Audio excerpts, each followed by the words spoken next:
I knew we were circling the corporate drain the moment I walked into the executive suite on Monday morning and found a stranger's sneakers, muddy knockoff footwear, planted firmly on my polished mahogany desk like it was a footrest at a fraternity house. My chair, an ergonomic lumbar supporting throne that I had guarded like Fort Knox for 16 years, was occupied by a 25-year-old man-child with frosted tips, a vape pen tucked behind his ear, and the self-awareness of a goldfish. He grinned big and dumb, taking us a slow casual sip from a can of Celsius energy drink, and said, "Yo, you must be Donald. Dad said you would be totally chill about me crashing here." Then, because hell has no fury like executive nepotism, combined with high-speed wireless internet, he pulled out his smartphone, angled it like he was launching a social media thirst trap, and snapped a high-resolution selfie directly from my desk. Not beside it, not near the window, but right from my leather seat with my framed technical certificates visible in the background. Within seconds, he tapped his screen and uploaded it to Instagram with the bold caption, "Finally running this place. Day one on the job." He tagged the company headquarters location and added a geotag timestamp. That was the exact moment my heart did not sink. It calcified into solid ice. I had seen every conceivable flavor of corporate incompetent over my 48 years of life, and 16 years transforming a third-rate regional warehouse tracking system into a $90 million enterprise logistics platform. I had survived the empty suit executive, the habitual idea thief, and the visionary founder who could not operate a basic stapler without a multi-page tutorial. But Hunter Thornton, the incoming chief executive officer's son, was a completely new breed of corporate liability. He was not pretending to be competent. He was not even pretending to care. He was flaunting his ignorance, as if it came with vested stock options and executive immunity. Here is the vital truth. I was not angry, not in the slightest. I was cold, the kind of deep, glacial calm that comes from knowing you laid the ultimate legal landmine 4 months ago when you were the only person actually reading the fine print at 2 o'clock in the morning, while the rest of the executive leadership team was toasting their preliminary acquisition agreement with overpriced liquor. Clause 7, page 46, buried deep under a mountain of acquisition contract boilerplate.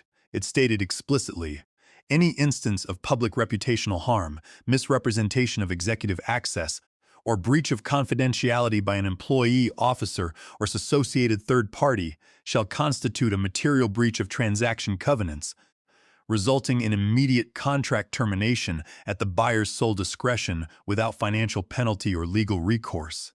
And Hunter Thornton, bless his unwrinkled brain, had just publicly declared on a time-stamped, geotagged public platform that he was running the company from my desk, in my chair, on day one of the active acquisition window. I did not yell. I did not flip the desk. I am Donald Ross, Senior Vice President of Systems Architecture. I do not throw emotional tantrums. I forward legally binding documentation. I walked calmly down the hallway to the copy room, printed out the acquisition packet I had memorized 3 months prior, highlighted Clause 7 in bright neon pink, and scanned it alongside the Instagram screenshot, complete with location data, timestamp, and Hunter's smug, grinning face. I drafted a brief email to Beatrice Montgomery, the senior legal counsel overseeing transactional compliance. The subject line read simply, Clause 7 violation and material reputational breach. In the body of the message, I included exactly one sentence. Per Clause 7 of the acquisition framework, the buyer's sole discretion mechanism has been triggered due to unauthorized public misrepresentation of executive control. I kept no one, my personal secure off-site server, attached the complete evidentiary PDF, and clicked send. Then I returned to my former office, packed a single banker's box containing a framed photograph of my dog, a high-capacity flash drive holding 16 years of proprietary system version histories, and my favorite porcelain coffee mug that read, "I survived another meeting that should have been an email." I unclipped my executive security badge and placed it face up on the desk, right next to Hunter's muddy shoes. His feet were still propped up. He was scrolling absent-mindedly through TikTok videos and did not even glance in my direction. As I walked down the carpeted corridor toward the elevator bank, Pamela from Benefits waved cheerfully from her cubicle. "Taking an early lunch today, Donald?" she asked with a bright smile. Something like that, Pamela. I replied quietly, keeping my pace steady. She smiled and gave me a thumbs up, completely unaware that the $90 million merger keeping this entire enterprise afloat had just been placed on a swift countdown timer. I walked out to my car in the quiet parking lot. But I did not drive home. I drove directly to a private storage facility on the edge of town, where I maintained the legal records for DM Strategic Systems LLC, a separate corporate entity I had quietly established 2 years ago. Inside the climate-controlled storage unit, I opened a heavy fireproof cabinet and pulled out a thick black binder labeled "In Case of Executive Folly." Inside were certified copy certificates of software copyright registrations under Title 17, United States Code, Section 106, alongside patent filings under Title 35, United States Code, Section 271. Every core middleware algorithm, every automated routing fail-safe, and every proprietary data matching engine that powered the company's enterprise platform belonged not to the corporation, but to my independent LLC. I had granted the corporation a non-exclusive license, a license that contained a strict revocation clause upon any unapproved change of management control or material breach of transaction terms. Gerald Thornton, the incoming chief executive officer, believed he was purchasing a turnkey enterprise. He had no idea that the entire operational engine had been designed, patented, and legally locked away by a quiet engineer who knew exactly how corporate vultures operated. By 10:23 in the morning, the legal compliance department had transformed into a silent war zone. Beatrice Montgomery, a veteran paralegal who had redlined complex corporate contracts for 3 decades, sat staring at her high-resolution monitor with her coffee mug frozen halfway to her mouth.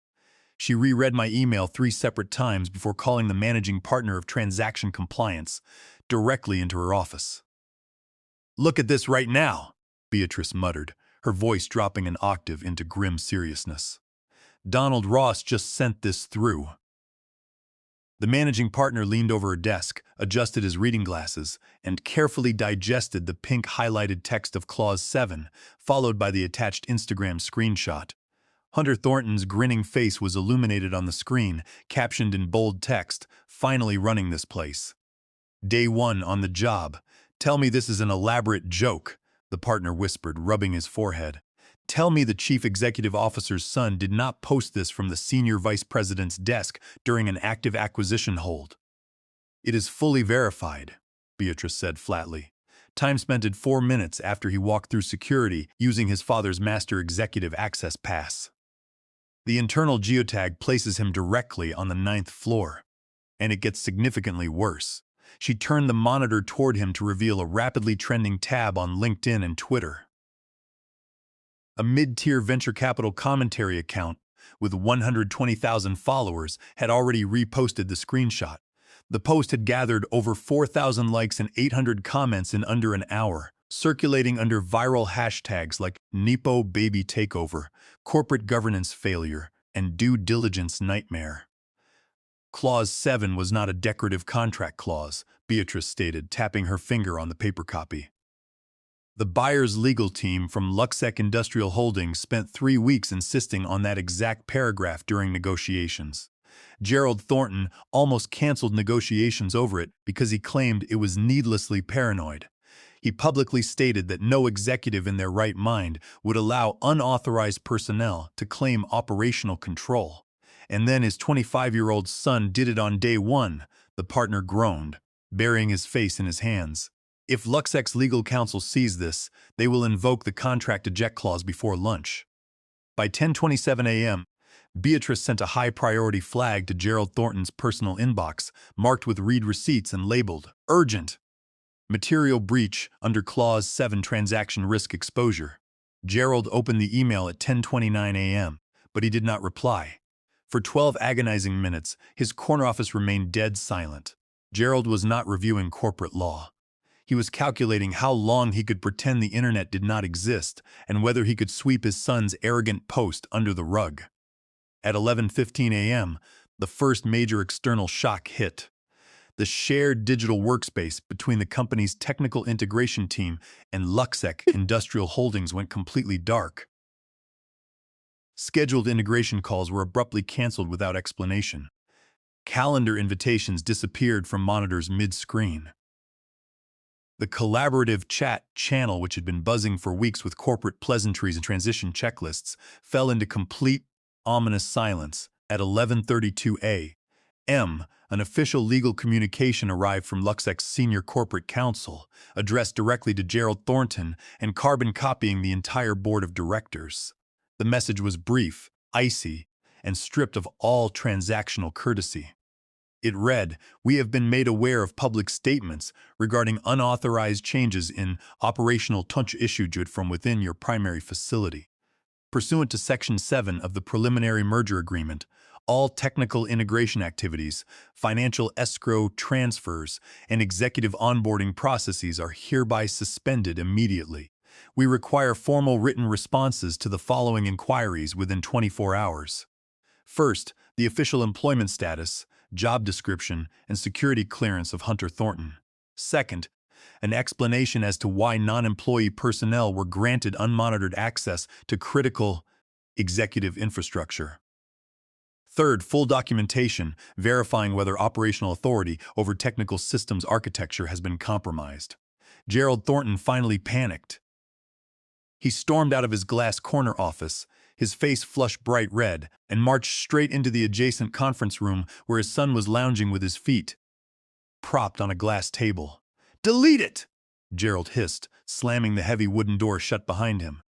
"Delete the damn post right now!" Hunter blinked, holding up his phone with a confused frown. "Why, Dad? It has almost 900 likes already. It is amazing for my personal brand.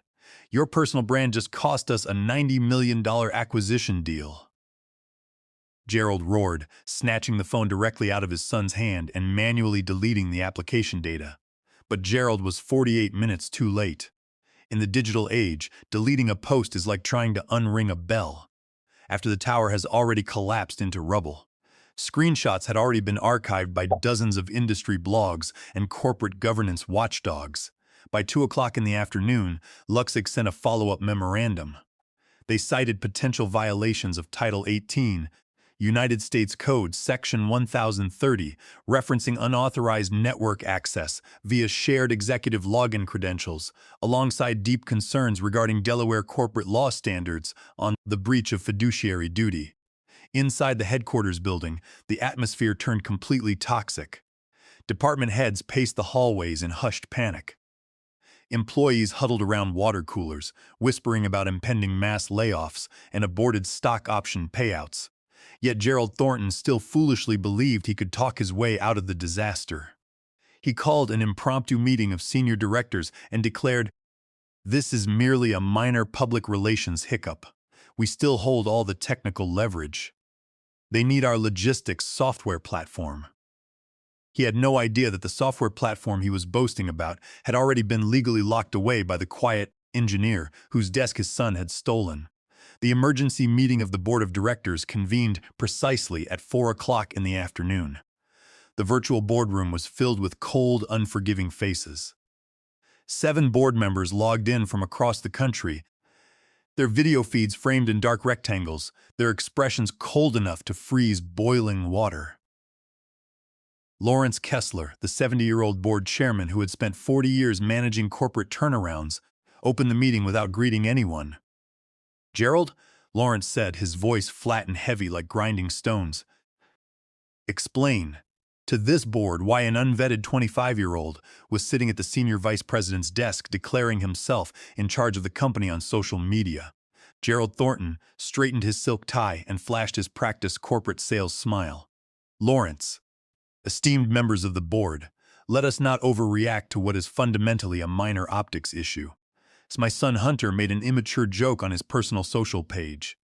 It was poor judgment, certainly, but it does not alter the underlying financial strength of our enterprise." "Optics issue," interrupted Valerie Trask, the head of risk oversight. "Gerald, Luxec just froze $90 million in escrow. Their legal counsel cited Clause 7 of the merger agreement and raised formal allegations regarding breach of fiduciary duty under Delaware corporate law. You allowed an unvetted civilian to use your master executive access credentials to enter secure corporate infrastructure." He did not touch any production servers, Gerald insisted, raising his hands defensively. He merely sat in the chair while waiting for me to finish a preliminary briefing. "Where is Donald Ross?" asked Eleanor Shaw, the board's most meticulous corporate auditor. Her tone was razor sharp. "Donald has managed our entire technical architecture for 16 years. Why is he not on this emergency call to reassure the buyer's engineering team?" Gerald cleared his throat, adjusting his posture awkwardly against his chair. Donald stepped away from his position earlier today, a minor administrative disagreement over workspace assignments. "He did what?" Lawrence Kessler barked, leaning so close to his camera that his knuckles filled the frame. "You allowed our chief architect to walk out the door on day one of an acquisition integration? He packed his banker's box and left his security badge face up on the desk," Valerie Trask revealed, holding up an internal human resources report. "And before he walked out of the building, he sent the highlighted Clause 7 contract directly to Luxec's legal counsel." "He did not just step away, Gerald. He triggered the contract nullification mechanism himself." A heavy, suffocating silence descended upon the virtual meeting. It was the exact kind of silence that precedes a total corporate implosion. "It gets significantly worse," Eleanor Shaw said, pulling up a secondary compliance audit on her screen. "I spent the last 2 hours reviewing our intellectual property filings and vendor contracts alongside our procurement team. We have a massive, catastrophic structural problem." "What structural problem?" Gerald asked, his voice losing its confident edge. "Our core logistics platform. The proprietary data routing engine that Luxec is paying $90 million to acquire is not owned by this corporation," Eleanor announced flatly. Gerald stared at his monitor in absolute disbelief. "That is legally impossible. We spent millions of dollars developing that platform in-house. We developed it using a modular middleware framework licensed from an independent corporate entity," Eleanor explained, reading directly from certified legal documentation, specifically DM Strategic Systems LLC, a corporate entity owned entirely by Donald Ross. She paused for 5 seconds to let the words sink into the minds of the stunned board members before continuing. 16 years ago, when Donald built the foundational base code, he filed independent copyright registrations under Title 17, United States Code, Section 106, and subsequent process patents under Title 35, United States Code, Section 271. He fully disclosed this licensing arrangement in Appendix 14 of the initial merger packet 4 months ago. Your acquisition team signed off on it without reading the attached licensing terms. What do those licensing terms state?" Lawrence Kessler demanded, his face turning ghostly pale. "The license is non-exclusive and contains a strict revocation covenant," Eleanor answered.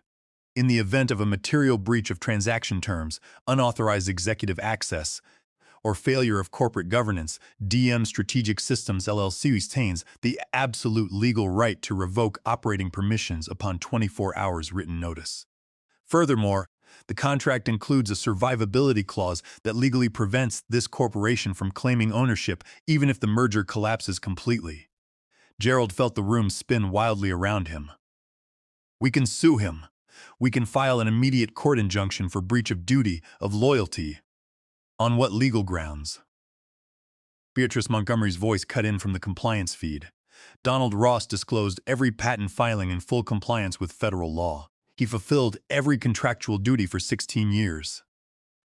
You gave your son your master administrative credentials, creating an unauthorized network breach under federal computer security statutes and breaching your fiduciary duties of care and loyalty.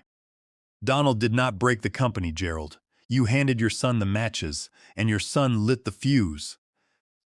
Lawrence Kessler closed his eyes for 5 long seconds. When he opened them, the last vestige of warmth had completely vanished.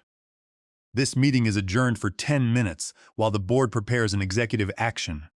Gerald sat alone in his office, listening to the hum of the fluorescent lights, realizing that the quiet engineer he had tried to push aside had quietly built a steel cage around his entire career.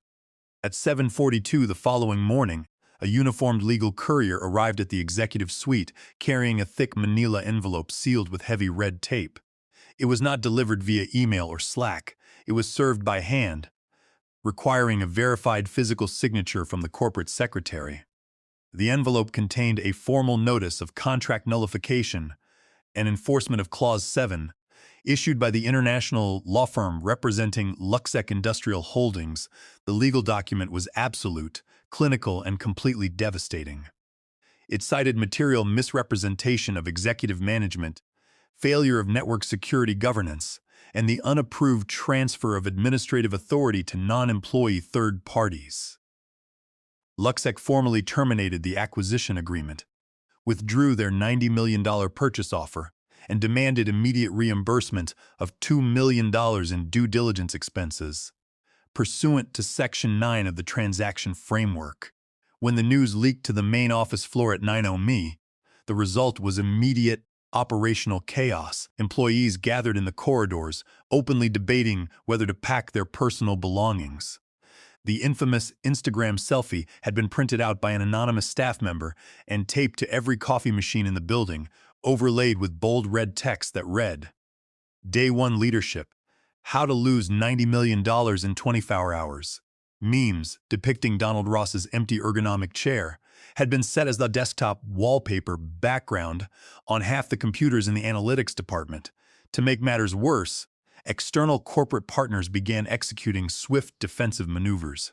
At 10:15 a.m., 3 major regional shipping providers issued formal legal notices suspending their data integration feeds, citing concerns over system security and management instability. One longtime logistics client sent a brief email to procurement that reads simply, "We built our operational workflow around Donald Ross's architecture. If Donald is no longer managing your technical systems, we are exercising our 60-day contract termination option immediately."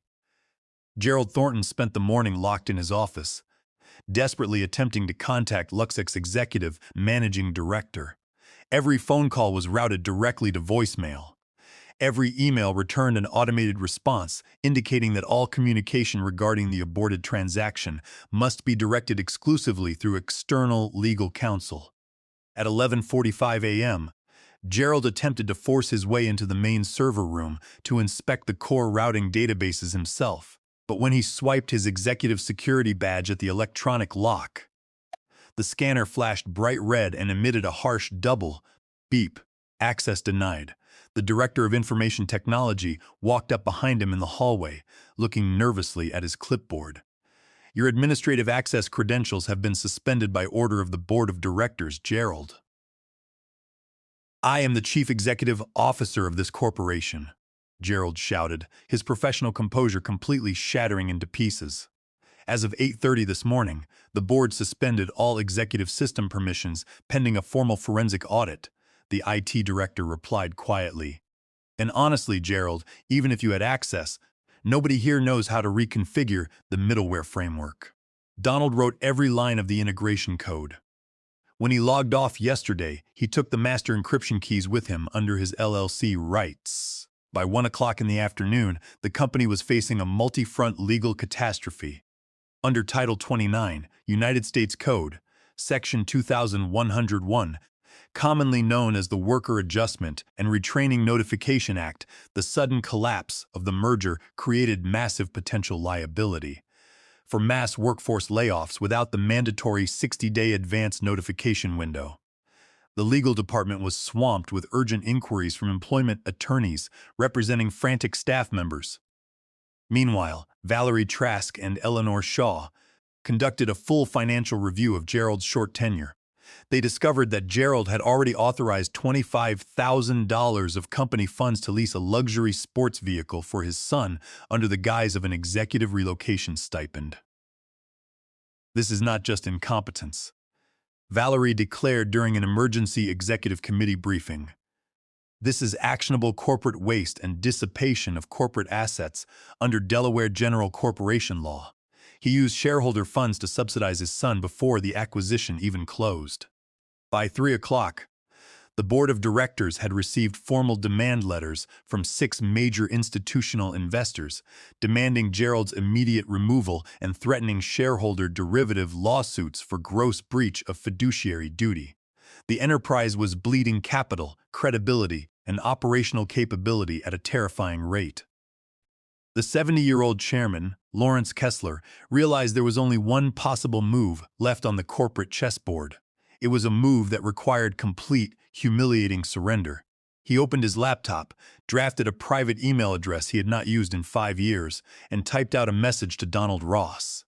The subject line read, "Formal request for emergency consultation and board intervention." Lawrence wrote, "Donald, the board recognizes that severe errors in governance and executive leadership occurred over the past 48 hours. We urgently request a private confidential conference with you to discuss the restoration of our technical operations and the protection of our intellectual property. We are prepared to address all your conditions in full." He hit send and stared at his screen, waiting for a reply from the man who had silently dismantled a corporate empire without ever lifting his voice. The virtual meeting room opened at precisely 9 o'clock the following morning. The atmosphere was vastly different from the chaotic, panic-stricken sessions of the previous 2 days. Sitting on one side of the digital conference table were Lawrence Kessler, Valerie Trask, Eleanor Shaw, and the senior corporate counsel representing Luxic Industrial Holdings. Luxic had agreed to join the private conference on one strict condition: that Donald Ross was present and leading the technical discussion. Gerald Thornton was notably absent. An hour prior, the board of directors had voted unanimously to terminate Gerald Thornton for cause, revoking his executive contract, stripping him of all unvested stock options, and initiating legal proceedings to recover the misallocated corporate funds spent on his son. Hunter Thornton had been permanently banned from all corporate property and served with a formal cease and desist notice regarding company trade secrets. When Donald Ross turned on his camera, he was sitting on the sunlit back porch of his home, wearing a simple navy sweater, holding a steaming mug of jasmine tea. Behind him, a gentle morning breeze rustled the green trees. He looked entirely relaxed, as if he were enjoying a quiet Saturday morning rather than deciding the ultimate fate of a $90 million enterprise. "Good morning, everyone," Donald said calmly. His voice was steady, resonant, and completely devoid of hostility or anger. Lawrence Kessler cleared his throat, leaning forward toward his microphone. "Donald, thank you for agreeing to meet with us on short notice. I will get straight to the point. The board has removed Gerald Thornton for cause. We have restored complete governance integrity, and we are prepared to offer you the chief executive officer position with full operational authority and a substantial equity package if you agree to return and integrate the platform." Donald took a slow sip of tea, set his mug down on the wooden table, and looked directly into the camera lens. "Thank you for the offer, Lawrence," Donald replied quietly. "However, I have no interest in becoming your chief executive officer. I spent 16 years building system architecture, not managing boardroom politics and executive personalities." The Luxic representative leaned into his microphone. "Mr. Ross, Luxic Industrial Holdings remains deeply interested in your logistics architecture. The core algorithm you patented under Title 35, United States Code, Section 271 is the primary reason we initiated acquisition talks in the first place. Is there a scenario under which your independent company, DM Strategic Systems LLC, would license the software directly to Luxic?" "There is," Donald answered without hesitation. Lawrence Kessler looked visibly relieved, but Donald continued before anyone could celebrate. "Here are my non-negotiable terms," Donald stated, his tone as precise as a mathematical equation.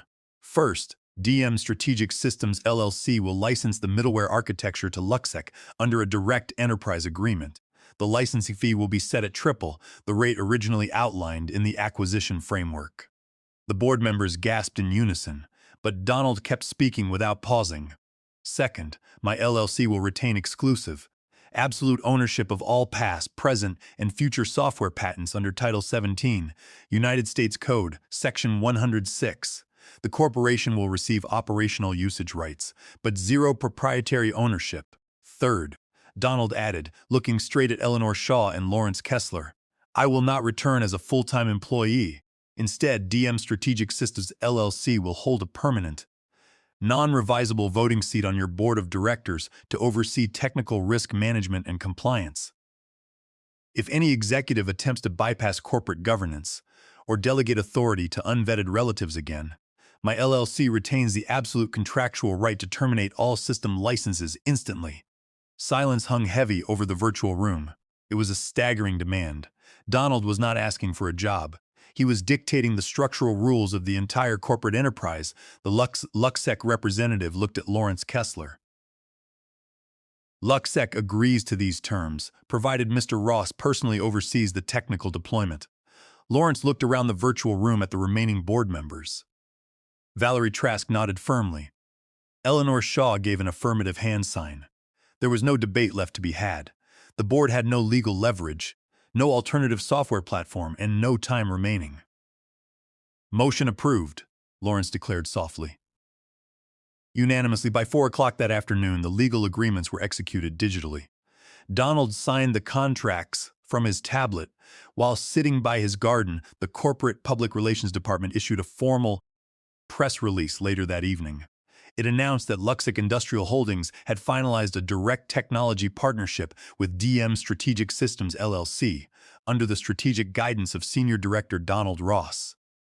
The release made a brief, polite reference to Gerald Thornton's departure, noting simply that he had left the company to pursue other personal interests. Inside the company headquarters, the atmosphere shifted overnight. Hunter Thornton's muddy footprints had been thoroughly cleaned from the mahogany desk. Donald's old office was preserved, not as an executive course, but as a private technical sanctuary reserved exclusively for his consulting visits.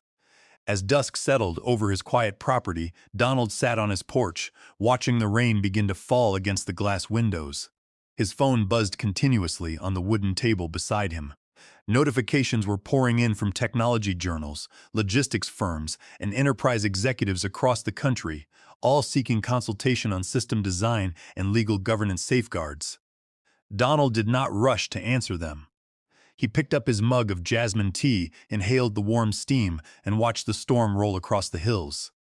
He had never raised his voice. He had never thrown a single insult. He had simply understood the law, documented the fine print, and waited for arrogant men to defeat themselves.